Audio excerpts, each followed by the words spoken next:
UGC regulations, proposed regulations వాటిని notify చేసే ముందు పబ్లిక్ ఎట్ లార్జ్ మొత్తం దేశవ్యాప్తంగా దానిపైన సూచనల్ని యూజీసీ చైర్పర్సన్ అడగడం జరిగింది. చాలా రాష్ట్ర ప్రభుత్వాలు స్పందించినాయి. తమిళనాడు రాష్ట్ర ప్రభుత్వము శాసనసభలో తీర్మానం చేసి వాటిని తీవ్రంగా వ్యతిరేకించినాయి.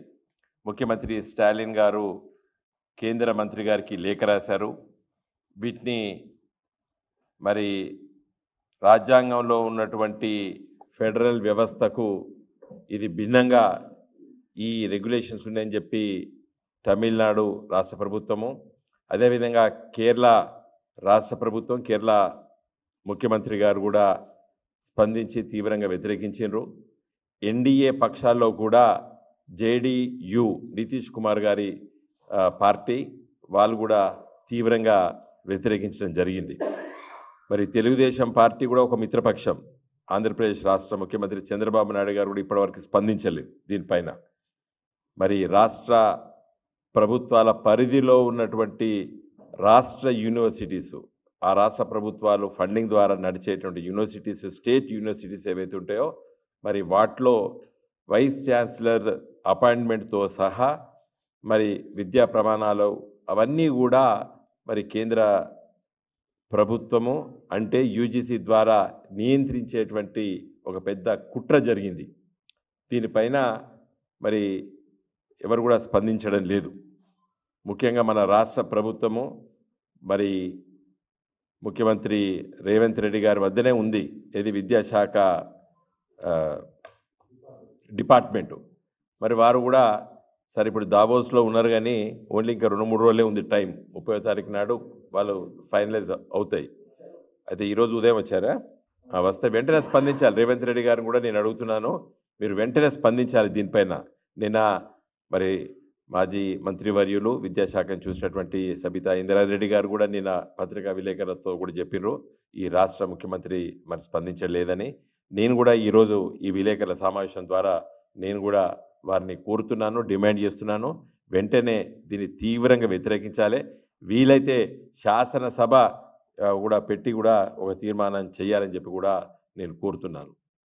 మరి ఈ సందర్భంలో మరి మేము జగదీష్ కుమార్ గారు చైర్పర్సన్ యూనివర్సిటీ గ్రాంట్స్ కమిషన్ వారికి ఒక వివరణాత్మకమైనటువంటి లేఖ ఈరోజు మేము రాసాం. మీకు అందరికి కూడా సాఫ్ట్ కాపీ పంపిస్తాను ఇప్పుడే. ఇవన్నిట్లలో మరి చాలా విషయాలు కూడా మేము తెలియజేశాం. మొదటి ఇష్యూ, చాలా సీరియస్ ఇష్యూ ఏంటంటే సెర్చ్ కమిటీస్ వేస్తారు. ఈ రోజు వరకు ఉన్నటువంటి ఆనవాయితీ ఏంటంటే రాష్ట్ర ప్రభుత్వం ఒక సెర్చ్ కమిటీ వేస్తుంది. సెర్చ్ కమిటీలో దేనికోసము వీసీ అపాయింట్మెంట్ కోసము ఒక సెర్చ్ కమిటీ వేస్తారు. ఆ సెర్చ్ కమిటీ లోపల రాష్ట్ర ప్రభుత్వం తరఫున ఒక నామినీ, యూజీసీ తరఫున ఒక నామినీ, తర్వాత యూనివర్సిటీలో ఉన్నటువంటి ఎగ్జిక్యూటివ్ కౌన్సిల్, సిండికేట్ అంటాం, కొన్ని ఇక్కడ ఎగ్జిక్యూటివ్ కౌన్సిల్ అంటాం, వాటి నుండి ఒకరు. ఈ ముగ్గురు కూర్చొని ఒక వైస్ ఛాన్సలర్స్ అప్లికేషన్స్ నోటిఫికేషన్ ఇచ్చి పిలిచి వాటిల్లో మరి ముగ్గురిని సెలెక్ట్ చేసి ఆ ముగ్గురి పేర్లు రాష్ట్ర ప్రభుత్వానికి పంపిస్తే రాష్ట్ర ప్రభుత్వం దాన్ని గవర్నర్ గారి దగ్గర పంపిస్తే గవర్నర్ గారు ఆ ముగ్గురిట్లో ఒకరు చూజ్ చేయాలనేది ఇప్పుడుకున్నటువంటి రెగ్యులేషన్స్. దీన్ని ఏం చేశారు? ఇప్పుడు సెర్చ్ కమిటీనే ఛాన్సలర్ ఇస్తాడు. ఛాన్సలర్ ఎవరు? గవర్నర్ గారు. గవర్నర్ గారే సెర్చ్ కమిటీ వేసుకుంటాడు. కాబట్టి ఇంకా ఆయనే నిర్ణయం చేస్తాడు గవర్నర్ పదవి. మీకు అందరికీ తెలుసు సర్కారీ కమిషన్ వేసారు. ఎప్పుడు ఇందిరాగాంధీ ఉన్నప్పటి నుంచే నడుస్తుంది ఈ గవర్నర్ల పాత్ర ఏందని.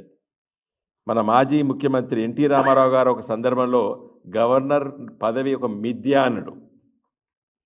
చాలా పొలిటికల్ పార్టీస్ ఈ దేశంలో అసలు గవర్నర్ పదవిని రద్దు చేయాలని చెప్పి కూడా కొన్ని వాదనలు వచ్చినాయి. రద్దు చేయాలని చెప్పి మేమేం అనడం లేదు, కానీ అనవసరంగా ఇంటర్ఫియరెన్స్ అయిపోయింది. నిన్నగాక మొన్న తమిళనాడులో జరిగింది, కేరళలో జరిగింది, చాలా రాష్ట్రాల ప్రభుత్వాలు జరిగింది. మొన్న మన రాష్ట్రంలో కూడా కేసీఆర్ గారు ముఖ్యమంత్రి ఉన్నప్పుడు కూడా తమిళసాయి గారు మరి ఏ విధంగా ప్రవర్తించారో మనకందరికి తెలుసు. కాబట్టి ఈ సందర్భంలో పట్ల రాష్ట్ర యూనివర్సిటీస్ నడవాలంటే రాష్ట్ర ప్రభుత్వ నిధులతోనే నడవాలి. అన్నీ రాష్ట్ర ప్రభుత్వం చూస్తుంది, కానీ దాన్ని నియంత్రించేటువంటి అధికారాలు కేంద్ర ప్రభుత్వం లాక్కోవడం కరెక్ట్ కాదు. అయితే ఈ క్లాజ్, ఈ ప్రపోజ్డ్ యూజీసీ రెగ్యులేషన్స్ 10th క్లాజ్లో దాన్ని మేము తీవ్రంగా వ్యతిరేకిస్తున్నాము. ఆ వైస్ ఛాన్సలర్కి సర్చ్ కమిటీ చేసేటువంటి దాన్ని డిలీట్ చేయాలి. యథాతథా స్థితి అంటే రాష్ట్ర ప్రభుత్వానికే సెర్చ్ కమిటీ వేసుకునేటువంటి అధికారం రాష్ట్ర ప్రభుత్వానికి ఉండాలి. ఇప్పుడున్నటువంటి యూజీసీ రెగ్యులేషన్స్ ఆ విధంగా ఉన్నది, దాన్నే కొనసాగించాలనేది మా మొదటి డిమాండ్. తర్వాత అకాడమిక్ బ్యాక్గ్రౌండ్స్లో ఎవరిని పడితే వారిని వైస్ ఛాన్సలర్గా అపాయింట్, అంటే ఒక ప్రొఫెసర్ 10 సంవత్సరాలు ఉండవలసిన అవసరం అనేది ఇప్పుడు ఉన్నది, అది కూడా అవసరం లేదు. తర్వాత అకాడమిక్ ఎక్సలెన్స్ అవసరం లేదు. ఏమీ లేకుండా కూడా వైస్ ఛాన్సలర్ కార్పొరేట్ సెక్టార్లో ఎవరైనా మంచి ఉద్యోగస్తులు ఉంటే తీసుకొచ్చి కూడా వైస్ ఛాన్సలర్స్ అపాయింట్ చేసేయచ్చు అనేటువంటి ఒక వెసులుబాటు ప్రస్తుత ప్రపోజ్ రెగ్యులేషన్స్ ఉన్నాయి. వాటిని మేము తీవ్రంగా వ్యతిరేకిస్తున్నాం. అలాంటి ఉండద్దు. యూనివర్సిటీస్ లాగానే ఉండాలి. చాలామందికి తెలుసు, కేసీఆర్ గారు ముఖ్యమంత్రి ఉన్నప్పుడు ప్రతి యూనివర్సిటీకి 2 టర్మ్స్ వైస్ ఛాన్సలర్స్ ఉన్నారు. వైస్ ఛాన్సలర్స్ లేరు, వైస్ ఛాన్సలర్ అపాయింట్ చేయాలని చెప్పి కొంతమంది కాంగ్రెస్ పార్టీ నాయకులు మాట్లాడుతున్నారు. ఉస్మానియా యూనివర్సిటీకి ఫస్ట్ వారు మొన్న రవీందర్ గారు ఉన్నారు, రవీందర్ యాదవ్ గారు, వారికంటే ముందు రామచంద్రయ్య గారు ఉన్నారు. కాకతీయ యూనివర్సిటీ గారికి సాంబే గారు ఉన్నారు, తర్వాత రమేష్ గారు ఉన్నారు. ప్రతి యూనివర్సిటీస్ కూడా దాదాపు ఈ 10 సంవత్సరాల బట్ట 2 టర్మ్స్ వైస్ ఛాన్సలర్స్ని అపాయింట్ చేసుకున్నది తెలంగాణ రాష్ట్ర ప్రభుత్వం కేసీఆర్ గారి నాయకత్వాన. కాబట్టి తర్వాత సోషల్ కాంపోజిషన్స్ అవన్నీ ఓకే, ఫైన్. తర్వాత అన్ని వర్గాల నుంచి ఉండాలి. ఎస్సీ, ఎస్టీ, బీసీ వర్గాలు నుండి కూడా సమతుల్యంగా దాన్ని పాటించాలనేటువంటి ఆలోచన రాష్ట్ర ప్రభుత్వాలకు ఉంటుంది. కాబట్టి ఈ నామినేట్ చేయడం కరెక్ట్ కాదనేది మా అభిప్రాయము.